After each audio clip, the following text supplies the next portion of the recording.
I'm Rachel Morrison, 36. All my life, I believed family was sacred until I discovered my parents' Thanksgiving party on Instagram, 15 minutes after sending them $4,200 to save their home. Have you ever had that gut feeling something was off with a family member's story? That night after Thanksgiving 2023, I was curled on our worn leather couch in our Philadelphia apartment, scrolling through Instagram. While Dan watched the game, my thumb stopped cold when I saw it. My mother's account, usually filled with flower arrangements and recipe shares, displayed something that made my stomach drop.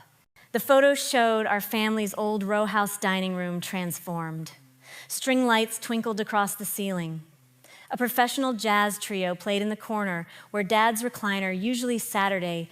The mahogany table that had hosted 30 years of family dinners now groaned under the weight of a catered spread. Lobster tails arranged like roses, carved beef glistening under warming lights, towers of shrimp cocktail. My hand started trembling as I swiped through more photos. A bartender in a vest mixing cocktails at a portable bar set up where Mom kept her china cabinet. Neighbors and friends I recognized from church, all dressed in their finest, raising champagne flutes. The watermark in the corner read Philly Event Photography. They'd hired a professional photographer. Dan must have sensed something because he leaned over squinting at my phone screen. Isn't that your parents' place? His voice carried that careful tone he used when he already knew the answer would upset me. Didn't they say no party this year? I couldn't answer. My throat felt like I'd swallowed glass. 6 weeks ago, my mother had called me crying.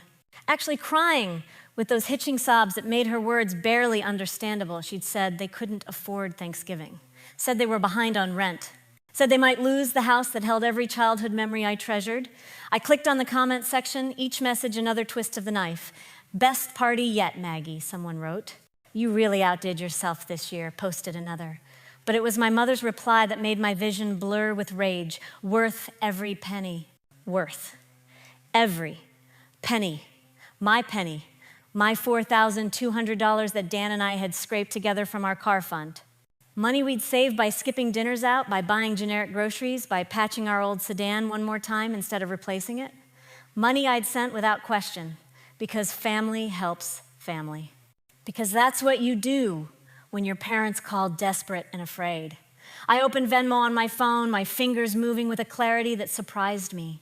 There it was, the transaction from October 10th, 2023, $4,200 sent to Margaret Morrison.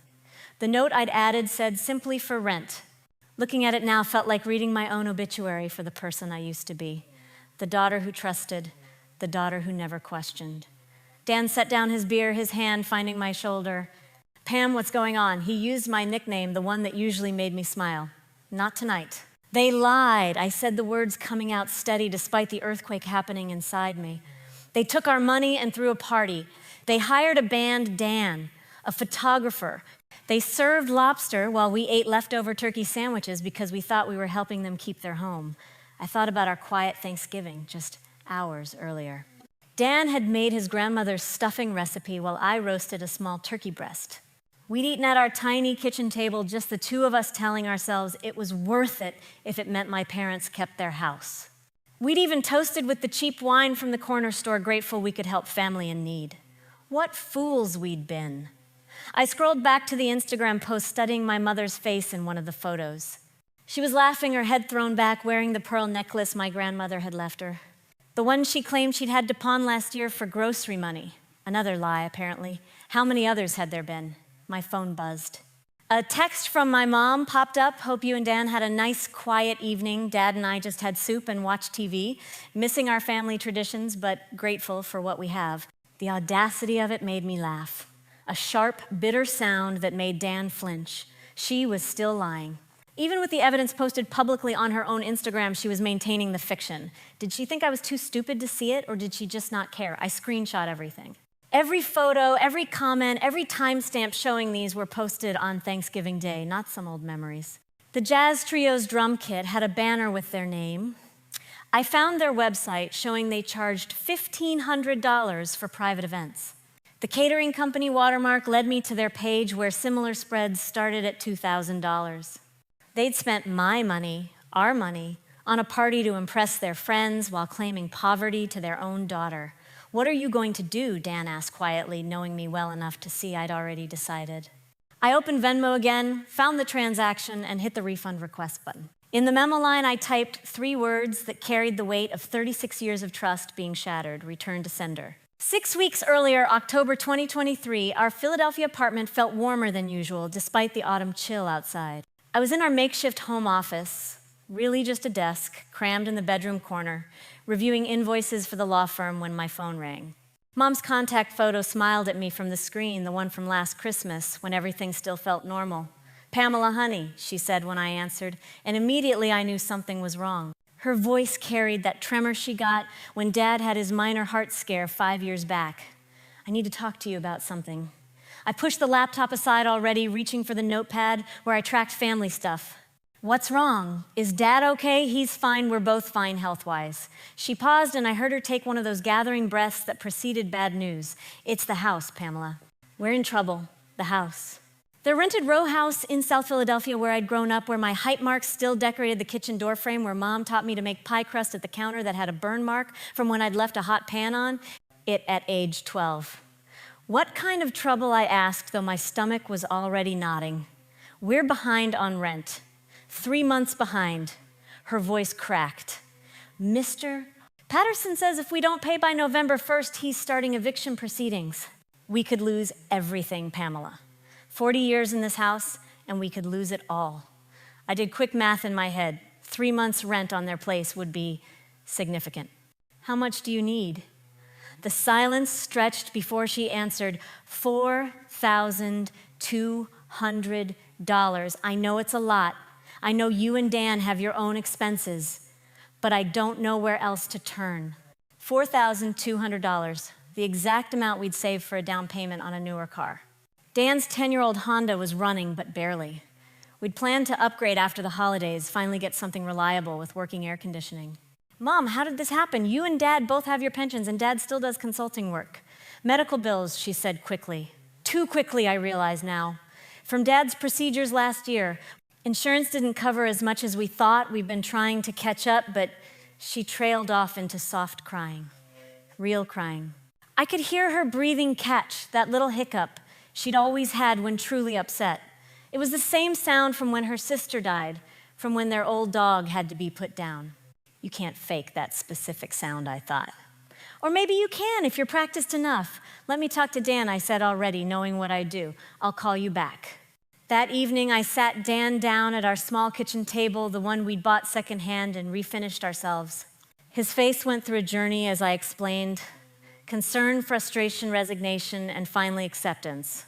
"It's a lot, Rachel," he said, using my full name like he did when something was serious. "That's our car fund. We've been saving for 2 years. I know." I reached across the table, took his hands.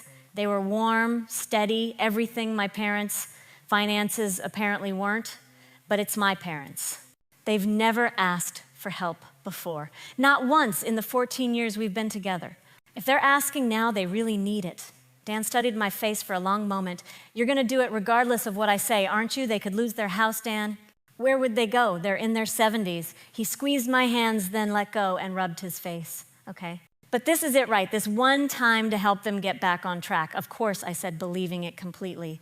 "They just need this one help to get past the crisis." I opened my laptop right there, logged into our credit union account. The savings account balance stared at me, $4,853.17. 2 years of automatic transfers, of choosing store-brand groceries, of date nights that were walks in the park instead of restaurants. I pulled up Venmo on my phone, typed in my mother's name. My finger hovered over the amount field. $4,200, such a specific number. Why not 4,000? Why not 4,500? But I pushed the question aside. For rent, I typed in the description field. Simple, clear, nothing that would embarrass them if anyone saw it. I hit send before I could second-guess myself. The confirmation was instant. The money left our account and entered the digital ether, heading to my parents. My phone pinged almost immediately with a text from Mom received. "Thank you, sweetheart. This means everything. We'll never forget this." Dan pulled me into a hug, and I let myself sink into it. "We did the right thing," I murmured into his shoulder. "Your parents are lucky to have you," he said, though something in his voice suggested he wasn't entirely convinced they deserved it. Later that night, as we lay in bed, Dan asked, "Do you think they'll really use it for rent?" "Of course," I said, almost offended by the question. Why would they lie about something like that? He didn't answer, just pulled me closer. But I felt his skepticism in the darkness, a doubt I dismissed as his natural cautiousness about money. He didn't grow up with parents like mine, I told myself. He didn't understand that family meant complete trust. 2 days later, Mom called again. Her voice was bright, relieved. "We paid Mr. Patterson. He was so understanding once we caught up. The house is safe, Pamela. You saved us." "Good," I said, feeling that warm wash of having done the right thing. "Maybe we can still do a small Thanksgiving. Nothing fancy, just family." "Oh, honey," she said, that tremor creeping back, "I don't think we can manage Thanksgiving this year. Even with the rent caught up, things are still so tight. We'll probably just have a quiet day, maybe some soup. You and Dan should do your own thing. Start your own traditions." I swallowed my disappointment. "If you're sure, I'm sure. Besides, you've done enough. More than enough." Growing up in that Philadelphia row house meant Thanksgiving was everything. Not just a holiday, but the heartbeat of our entire year, the day all other days were measured against. I was 7 the first time Mom let me help with the turkey. She pulled a step stool to the counter and taught me how to massage butter under the skin, her hands guiding mine. "This keeps it moist," she said, her breath smelling like the coffee she'd been sipping since 5 that morning. "Your grandmother taught me this exact same way. The house would transform for Thanksgiving." Dad would spend the entire Wednesday before moving furniture, setting up the extra table leaves we stored in the basement, 11 months of the year. The dining room could barely contain the extended table, but somehow we made it work. Aunt Helen would arrive early Thursday morning with her famous sweet potato casserole. Cousins would pile through the door by noon, kids racing upstairs to play while adults gathered in the kitchen stealing tastes and gossiping about family members who hadn't arrived yet. Dad had his own Thanksgiving ritual. He'd sharpen the carving knife with ceremonial precision, the metal singing against the sharpening steel while we all watched. Then he'd stand at the head of the table, carving the turkey like he was performing surgery, placing each slice just so on the serving platter.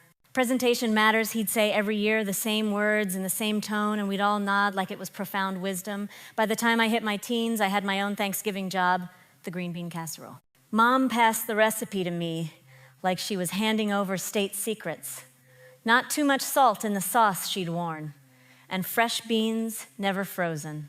I'd spend Wednesday night trimming beans while watching the Thanksgiving parade previews, feeling adult and important. College changed things, but not the core. I'd bring Dan home starting our junior year, and Mom would fuss over him, making sure he got the first slice of pie, the best spot on the couch for the post-dinner food coma. "Family takes care of family," she'd say, squeezing his shoulder, and I'd watch him slowly relax into our chaos, understanding why I loved this day so much. Even after Dan and I got married, bought our own place across the city, Thanksgiving remained at my parents' house. It was unspoken law. Mom would call in early October to start planning the menu, though it never really changed. Turkey stuffing, mashed potatoes, gravy, green bean, casserole, sweet potato, casserole, cranberry sauce rolls, and 3 kinds of pie. The same every year, perfect in its sameness. 2022's Thanksgiving was the last normal one, though. I didn't know it at the time. The house was packed with 23 people. Mom had somehow found matching napkin rings at an estate sale. Dad carved the turkey with his usual precision. I made my green bean casserole, and Dan had finally mastered his grandmother's stuffing recipe enough to contribute it to the family table. After dinner, we played board games until midnight, kids asleep on the couch, adults getting increasingly competitive over Scrabble. Mom sat in her chair, surveying her kingdom with satisfaction. "This is what it's about," she said, to no one in particular. "Family together."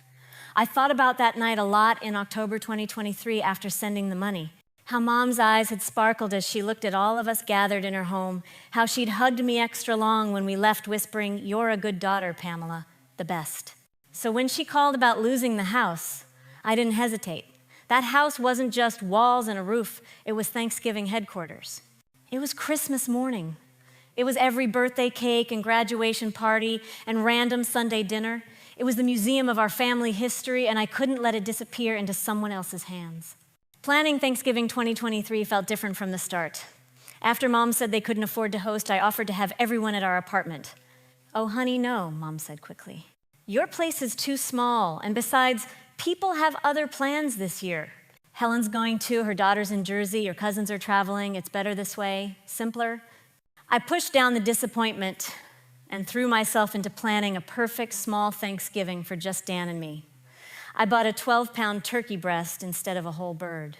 Made my green bean casserole anyway, even though it would give us leftovers for a week. Dan made his stuffing, and we even attempted Mom's pie crust recipe, though it came out tougher than hers ever did. On Thanksgiving morning, I texted Mom a photo of our modest spread. "Thinking of you," I wrote. "Grateful we could help with the house." She texted back a heart emoji, nothing else. At the time, I thought she was emotional, maybe sad about the broken tradition. Now I know she was probably too busy supervising the caterers to write more. Dan and I ate our quiet dinner at 4 o'clock earlier than usual because why wait?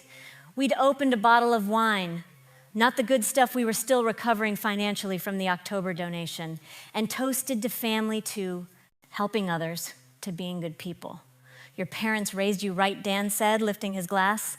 "Not everyone would do what you did. Family takes care of family," I repeated Mom's favorite phrase. "They do the same for us." We spent the evening on the couch watching football and then a movie, my head on Dan's shoulder. It was nice, peaceful even. But I kept thinking about that row house across the city, imagining my parents eating soup in their quiet kitchen, probably feeling ashamed about their financial troubles. "Maybe we can help them get back on their feet completely," I said during a commercial. "Help them budget better or something." Dan kissed the top of my head. Maybe he said, though his tone suggested he had doubts. By 9 o'clock, I was scrolling through Instagram looking at everyone else's Thanksgiving posts.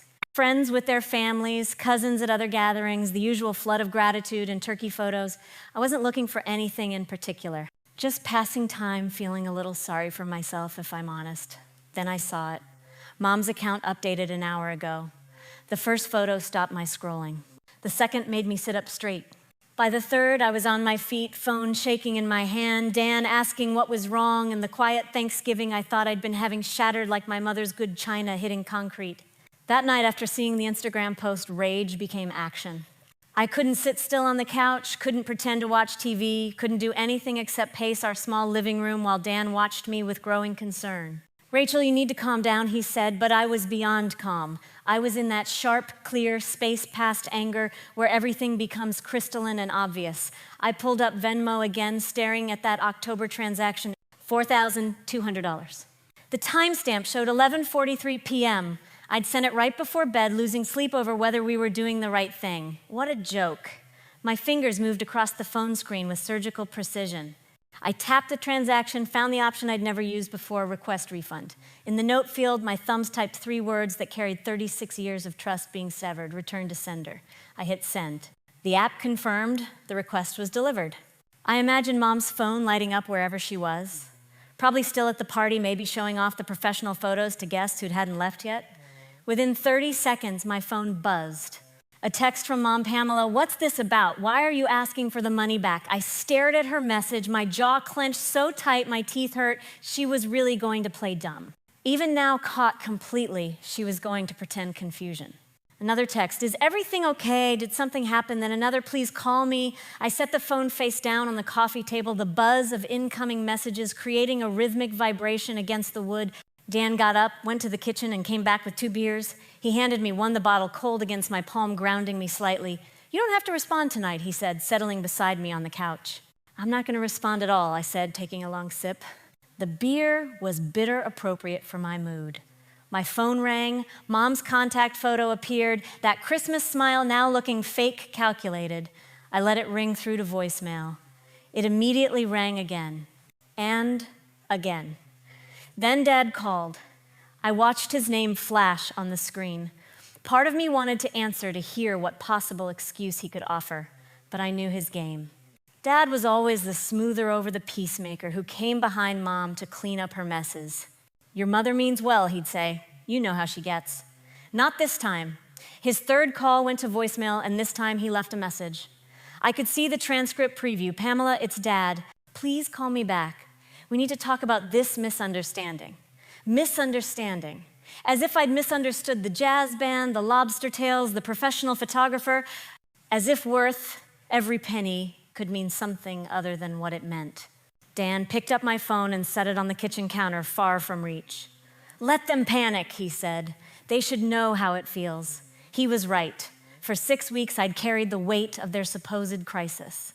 I'd looked at our bank account daily, calculating how long until we could start saving for the car again. I'd felt guilty every time we ordered takeout instead of cooking, wondering if that $15 could have gone toward rebuilding our fund. Meanwhile, they were planning their party, hiring vendors, arranging catering. You know what the worst part is? I said, peeling the label off my beer bottle. It's not even the money. It's that they thought I was stupid enough to fall for it.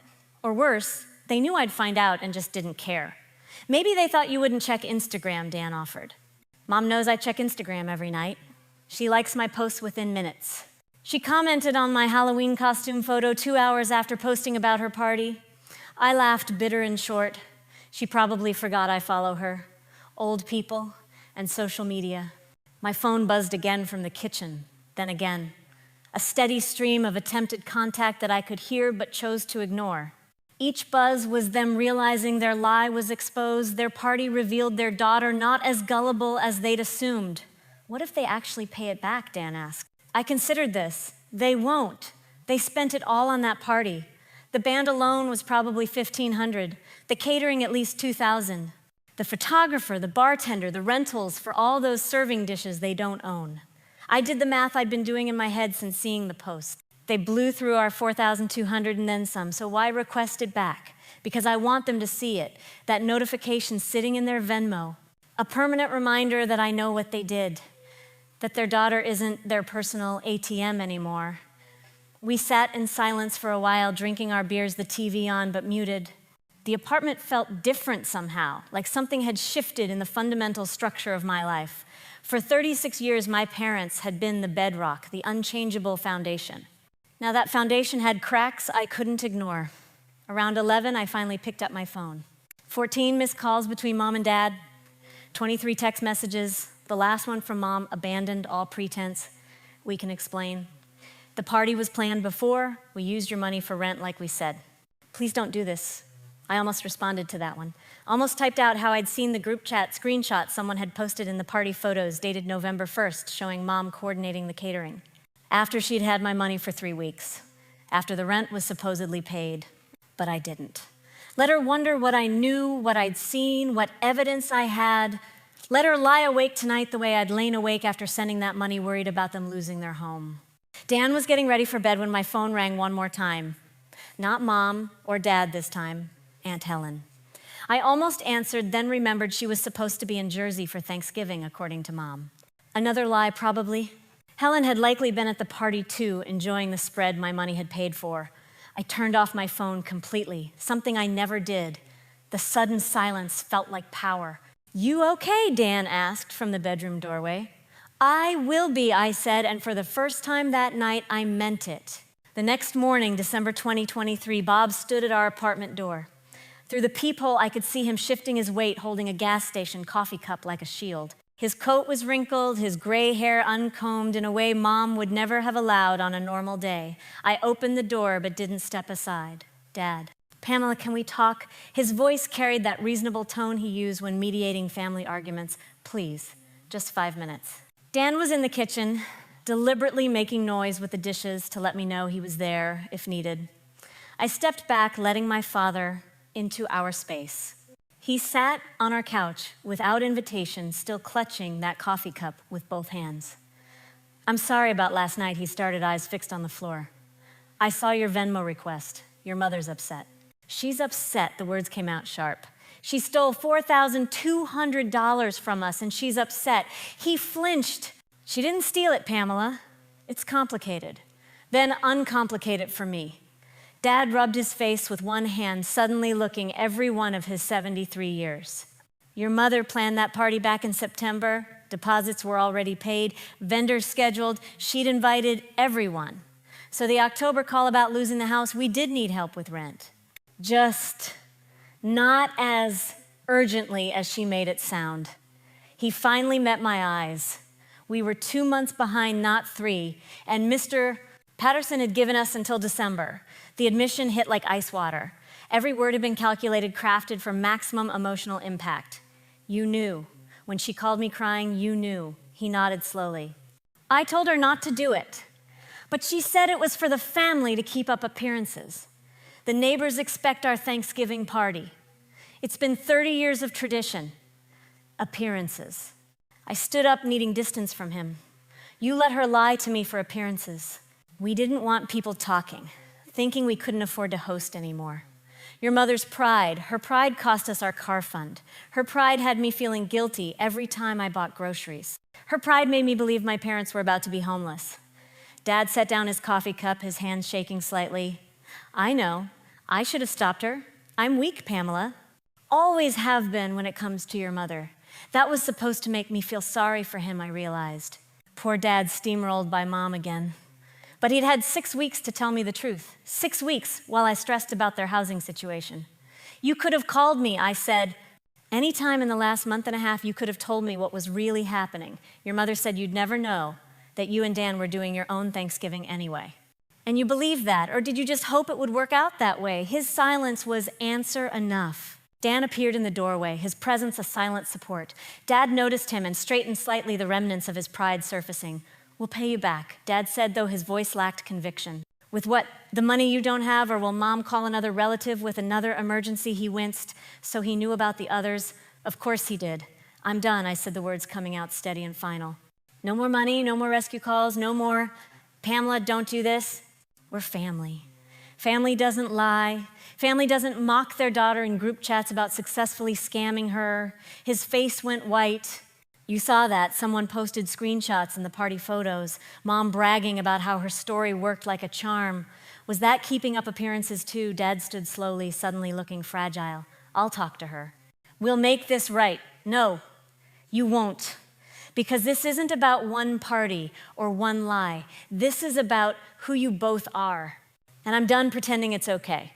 I walked to the door holding it open. The message was clear. Dad paused beside me, his eyes wet. I love you, Pamela, despite everything that's real. I know I said, because I did, but love isn't enough anymore. He left without another word. I closed the door and leaned against it, feeling something fundamental break inside me. Not my heart that had broken last night. This was deeper. The foundation of who I thought my parents were crumbling into dust. Dan pulled me into a hug, and I let myself cry for the father I'd lost. Not the man who just left, but the one I'd believed in for 36 years. 3 days later, Center City, Philadelphia coffee shop was buzzing with lunch rush energy. Helen sat across from me in a corner booth, her silver bracelets clinking as she stirred her latte. My aunt had always been the truth teller in the family, the one who'd call out nonsense at holiday dinners while everyone else stayed polite. I heard about the Thanksgiving mess, she said without preamble. You're not the first one, Rachel. Not even close. I leaned forward, my untouched coffee growing cold.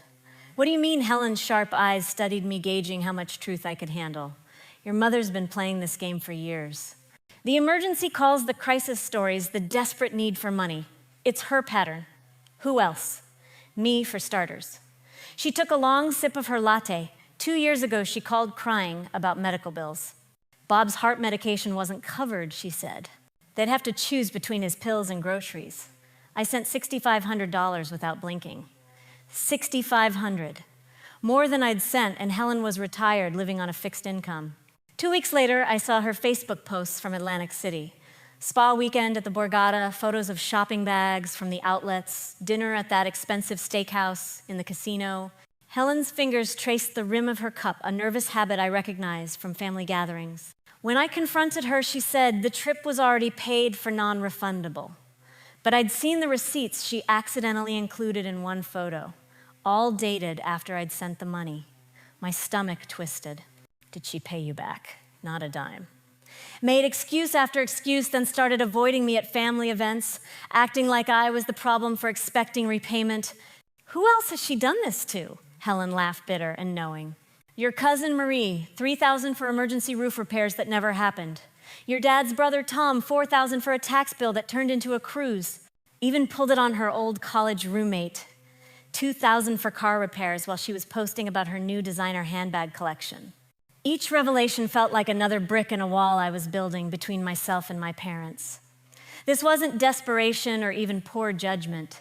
It was deliberate, systematic deception. Does Dad know, I asked, though I already suspected the answer. Bob knows. He enables it. Too weak to stand up to her, too proud to admit his wife is a con artist.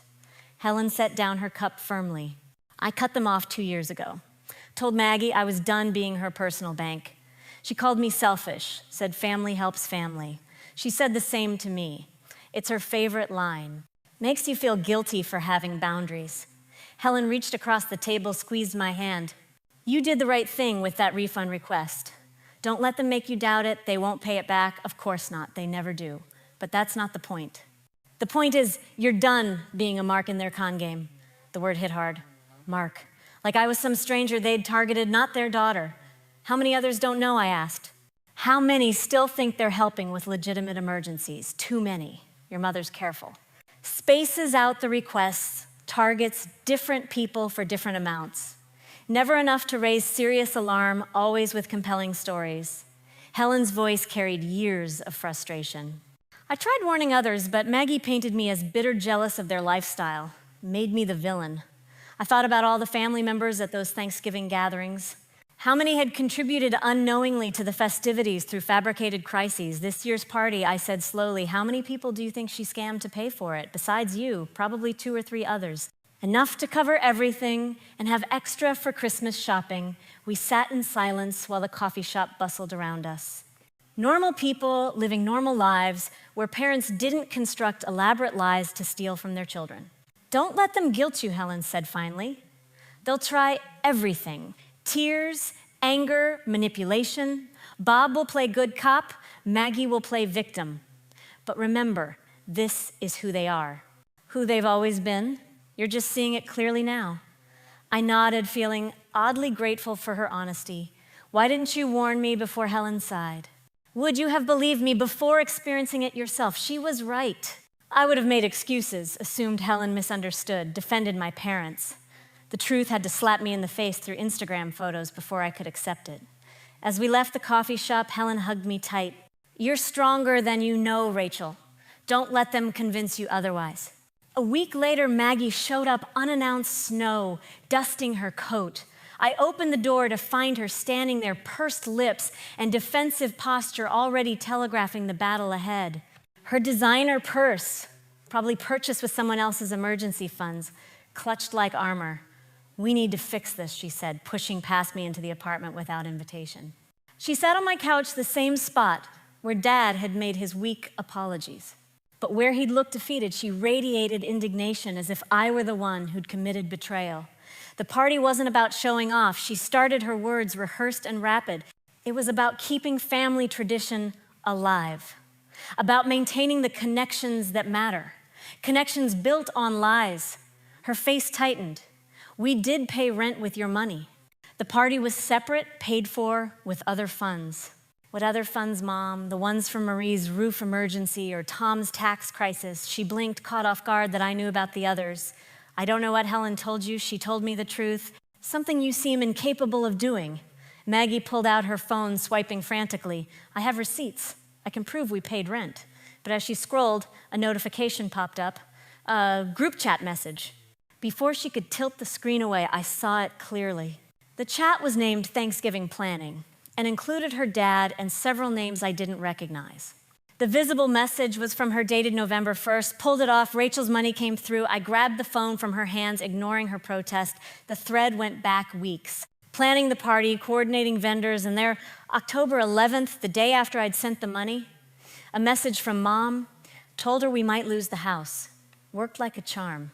My father had replied with a thumbs up emoji. The phone shook in my hands. Not from anger anymore, but from the absolute clarity of seeing my parents for exactly who they were. They'd laughed about deceiving me. Made it a group project. This isn't what you think, Mom stammered, reaching for the phone. It's exactly what I think. I set the phone on the coffee table between us, the evidence glowing on the screen.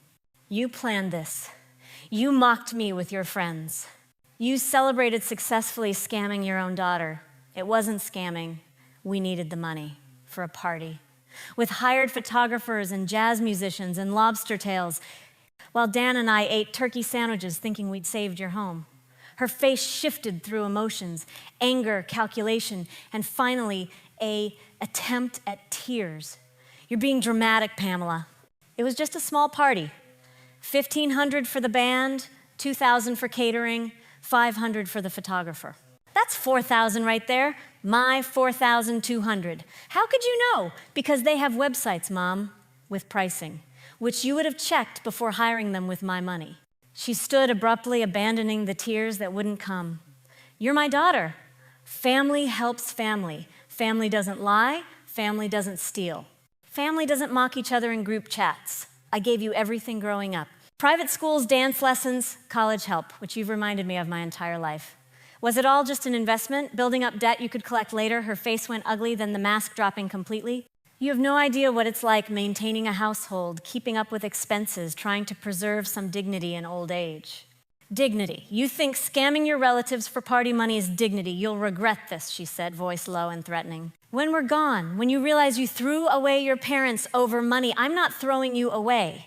You sold me for $4,200. I walked to the door holding it open. The December air rushed in cold and clean. Don't call me, I said, voice steady as granite. Don't text. Don't show up here. We're done. She stood there searching for the words that would flip the situation, make her the victim and me the villain, but I'd seen behind the curtain.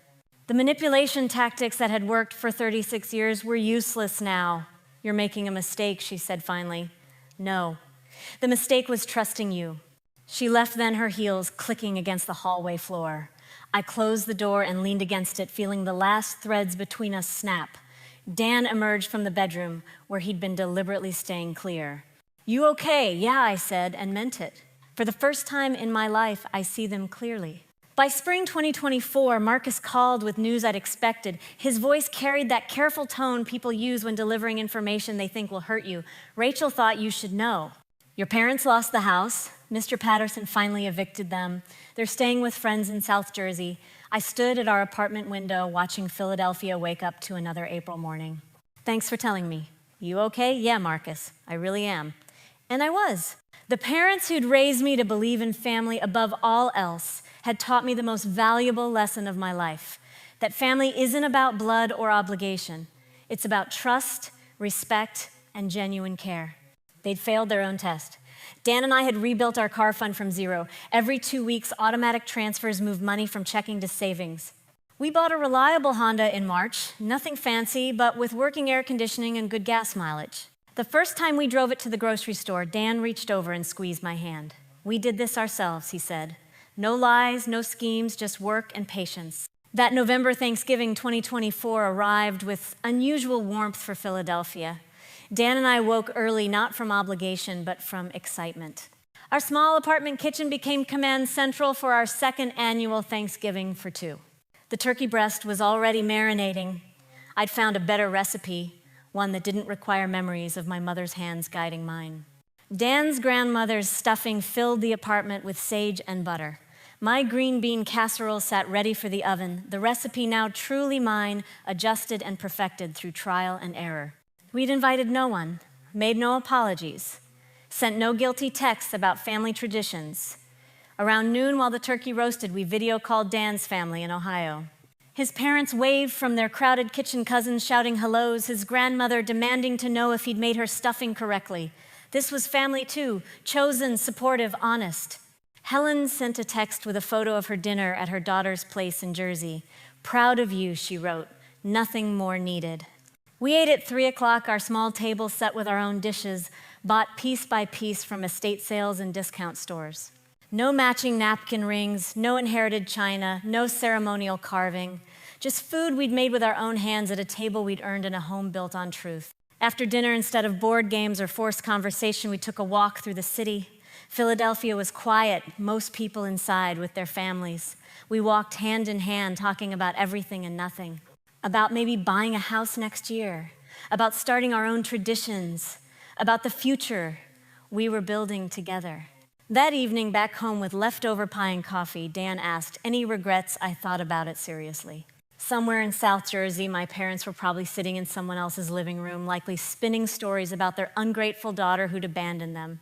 Perhaps planning their next scheme, selecting their next mark from the dwindling list of relatives who still took their calls. No, I said meaning it completely. They made their choice. I made mine. The lesson wasn't about revenge or even justice. It was simpler than that. Kindness is a gift, not a debt. Trust once shattered doesn't have to be rebuilt. And family, real family, doesn't require you to set yourself on fire to keep them warm. My phone sat quiet on the counter. No guilt-laden texts, no manipulative voicemails, no requests for money disguised as emergencies. Just peaceful silence, the kind that comes from boundaries firmly set and faithfully maintained. Looking back at that girl who sent $4,200 without question on an October night, I barely recognized her. She believed love meant never saying no. That family meant accepting any treatment funding, any lie, enabling any deception. That girl was gone, replaced by someone who understood that self-respect isn't selfish, it's necessary. Next Thanksgiving, we'd host Dan's parents. The table would be bigger the turkey hole instead of just a breast. We'd create new memories in our own space with people who showed up honestly, who helped wash dishes without being asked, who said thank you and meant it. The Venmo refund request still sat pending in the app, neither accepted nor rejected. A digital monument to the moment I chose myself. $4,200 I'd never see again, but worth every penny for the lesson it bought that the family you choose is worth more than the family you're given and that walking away isn't giving up. It's growing up. That Instagram post changed everything, though not in the way my mother intended. She'd wanted to impress the neighbors, maintain appearances, show off her hosting prowess. Instead, she'd shown me exactly who she and my father really were, accomplished manipulators who saw their daughter as an ATM with emotions. The money was gone, but what I gained was priceless. Freedom from guilt, liberation from manipulation, the knowledge that love without respect is just exploitation wearing a familiar face. Some lessons cost more than others, and $4,200 turned out to be a bargain for learning to value myself above family mythology. To those reading this, wondering if they're overreacting to their own family dynamics, wondering if they're being too harsh, too unforgiving, trust your instincts. The people who truly love you won't require you to prove it through endless sacrifice. They won't laugh about deceiving you in group chats. They won't trade your trust for party supplies. Sometimes the most profound act of self-love is saying no. Sometimes the strongest families are the ones we build ourselves, friend by friend, choice by choice, truth by truth. And sometimes the best gift you can give yourself is the freedom to walk away from people who see your kindness as weakness. Family isn't about blood. It's about who shows up honestly, who celebrates your boundaries instead of testing them, who sees your worth beyond what you can provide. The family I have now, Dan, Helen, and the friends who've become my chosen tribe, they're worth more than any elaborate Thanksgiving dinner funded by lies. What would you have done in my place? Where would you draw the line between family loyalty and self-preservation? I'd love to hear your own stories of setting boundaries, of choosing yourself, of learning that no is a complete sentence, especially when it comes to family.